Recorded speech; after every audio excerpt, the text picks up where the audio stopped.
नमस्कार। 21वीं सदी के शिक्षार्थियों के लिए कार्यस्थल कौशल के इस कोर्स में आपका स्वागत है। हम इस सत्र में बात करेंगे creative thinking and innovation, concept and idea generation का, यानी कि रचनात्मक सोच और नवाचार, संकल्पना और विचार सृजन। यह भाग 2 है इस सत्र का। और पहले भाग में हमने पढ़ा था क्रिटिकल थिंकिंग और क्रिएटिव थिंकिंग के बारे में और इनोवेशन के बारे में, नवाचार के बारे में। इस वाले भाग में हम पढ़ेंगे, हम तकनीक के बारे में बात करेंगे, जिसमें कि हम कैसे नवाचारी विचार उत्पन्न कर सकते हैं। उसके लिए कुछ जो तकनीक है उनके बारे में हम पढ़ेंगे और समझेंगे कि कैसे उनको हम अपने कार्य में ले सकते हैं कार्यस्थल पे। एक बार हम फिर याद कर लेते हैं कि जो पिछले हमने भाग में पढ़ा था कि नवाचार की आवश्यकता कहाँ पड़ती है। तो सबसे पहला, ये नई समस्याओं का नया समाधान पैदा करने में हमें मदद करता है। दूसरा, यह आर्थिक विकास को आगे बढ़ाता है और प्रतिस्पर्धा में हमें आगे ले जाता है। तीसरा, यह कार्यकुशलता और प्रभावकारिता को बढ़ाता है। चौथा, यह सतत विकास यानी सस्टेनेबल विकास को बढ़ावा देता है। और पांचवा, ये एडेप्टेबिलिटी या लचीलापन और सुधारात्मक रचना में हमें सहयोग देता है। अब इनोवेशन को अगर हम समझना चाहें तो ये एक अभिसारी प्रक्रिया है या एक कन्वर्जेंट प्रोसेस है।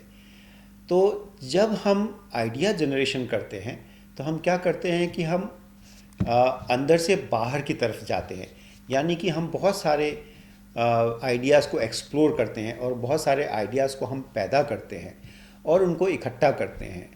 और उनमें से जो कार्यरत या जिसको कार्य में लेने लायक होते हैं, जिनमें हमें कुछ अच्छा दिखता है और जिनको कि हम कार्य में ले सकते हैं, उन विचारों को हम लेते हैं और उनको आपस में कन्वर्ज करते हैं, यानी कि हम उसको आपस में रिलेट करते हैं और उससे इनोवेशन पैदा होता है। यानी कि क्रिएटिविटी में हम नए नए विचारों का सृजन करते हैं, फिर हम उनको इवैल्यूएट करते हैं, कन्वर्ज करते हैं, आपस में लाते हैं, मिलाते हैं और उससे हम इनोवेशन का जन्म देते हैं और इनोवेशन करते हैं।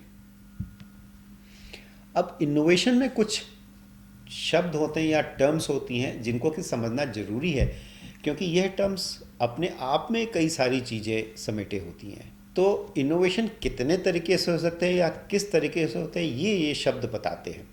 तो सबसे पहला है एकीकरण या इंटीग्रेशन। यहाँ पर हम क्या करते हैं कि कई सारे अलग अलग तत्व होते हैं, उनको हम एक साथ लाके इंटीग्रेट करके एक नए नवाचार के रूप में पैदा करते हैं। जैसे कि अगर हम मल्टीमीडिया की बात करें तो ये इंटीग्रेशन ऑफ टेक्नोलॉजी है, यानी कि एक तरफ हम चित्र रहते हैं, दूसरी तरफ हम टेक्स्ट होता है और आवाज़ होती है, और इन तीनों अलग अलग टेक्नोलॉजीज़ को इंटीग्रेट करके एक टेलीविज़न की टेक्नोलॉजी को हम जन्म देते हैं। दूसरा होता है कन्वर्जेंस या अधिसरण, यानी कि अलग अलग या विविध विचारों को हम एक समाधान के उद्देश्य में एक जगह लाके उसको कन्वर्ज करते हैं। तो कन्वर्जेंस में या अधिसरण में किस तरह की टेक्नोलॉजीज़ होती हैं, जहाँ पर कि मान लीजिए कि कोई एक तकनीक इलेक्ट्रॉनिक्स में हो और दूसरी कोई तकनीक जो सर्जरी में हो, हम दोनों को कन्वर्ज अगर कर देते हैं, यानी कि दोनों की अच्छाइयाँ अगर काम में लेते हैं एक नवाचार के रूप में, तो वो कन्वर्जेंस कहलाएगा। तो स्वास्थ्य में जैसा आप देखेंगे कि बहुत ज़्यादा इलेक्ट्रॉनिक्स का प्रयोग होता है आजकल, ये कन्वर्जेंस कहलाएगा। दूसरा होता है परंपरागण या क्रॉस पॉलिनेशन, जहाँ पर कि हम दो एकदम विभिन्न विचारों को या विषयों को मिला के एक नए विचार का जन्म देते हैं। जैसा कि ये नेचुरल वर्ल्ड में होता है, जहाँ पर कि अलग अलग रंग के फूलों में अगर क्रॉस पॉलिनेशन होता है तो वो नए रंग के फूलों के प्लांट्स को जन्म देते हैं।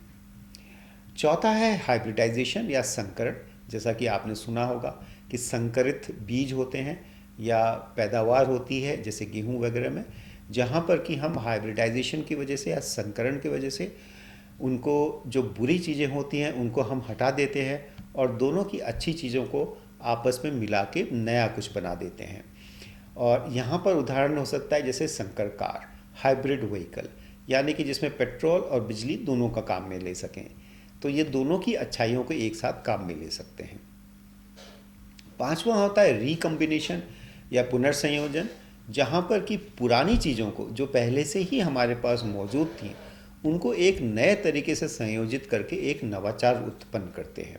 और आखिरी है जक्स्टापोजिशन या विरोधाभासी संयोजन, यानी कि दो अलग अलग चीज़ों को एक दूसरे पर रख के नया दृष्टिकोण पैदा करते हैं। अब जैसा हमने पिछले सत्र में देखा था कि हमें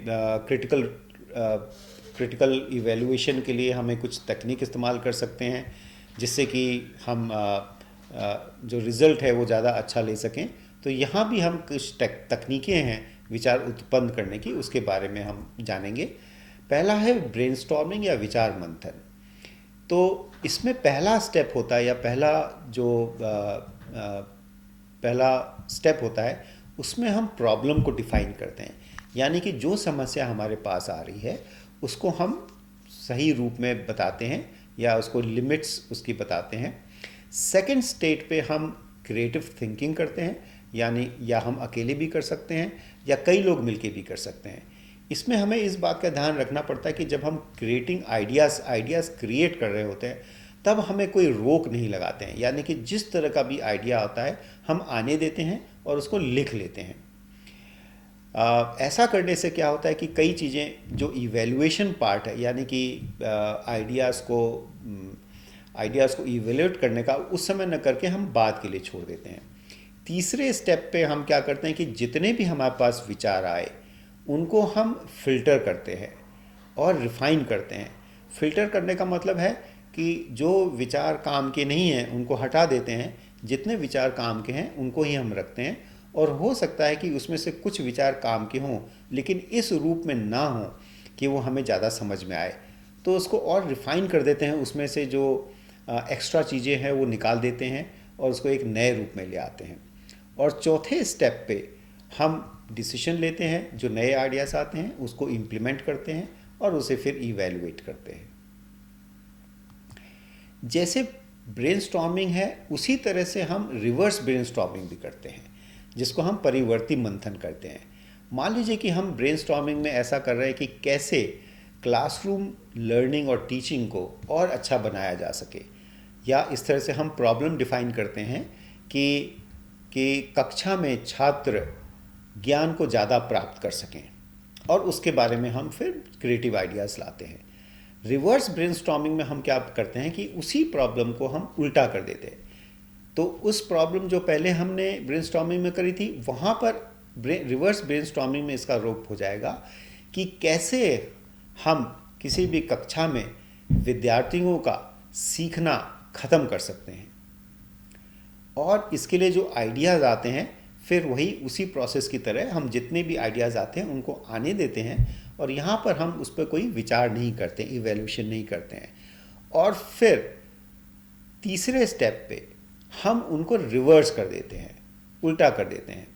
मान लीजिए कि उसमें एक विचार आता है कि कैसे वो पढ़ न सकें, तो हम बोल सकते हैं कि बहुत छोटा बोर्ड होना चाहिए जिससे कि विद्यार्थियों को बोर्ड पर लिखे हुए अक्षर न दिख सकें।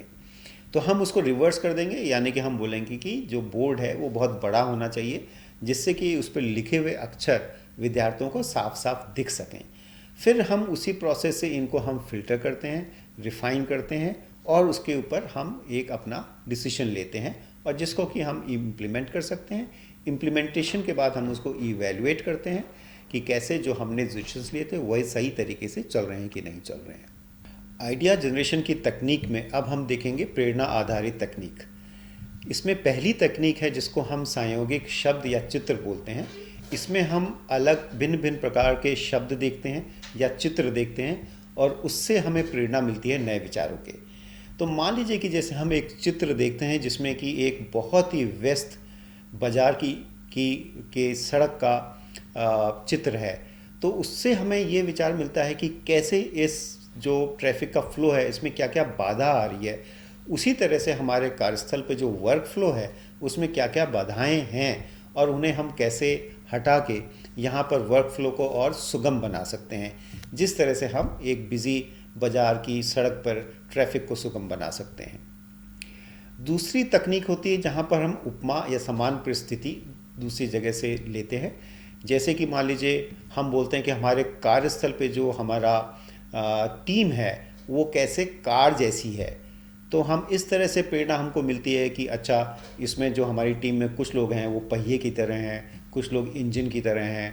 तो अगर जो इंजन की तरह जो व्यक्ति है उसको और हम कैसे बेहतर बना सकते हैं, या जो पहिए हैं वो हमारे पहिए, जो व्यक्ति पहिए की तरह काम कर रहे हैं वो उनको कैसे और हम एफिशिएंट बना दे सकते हैं जिससे कि और वो तेज़ चलें।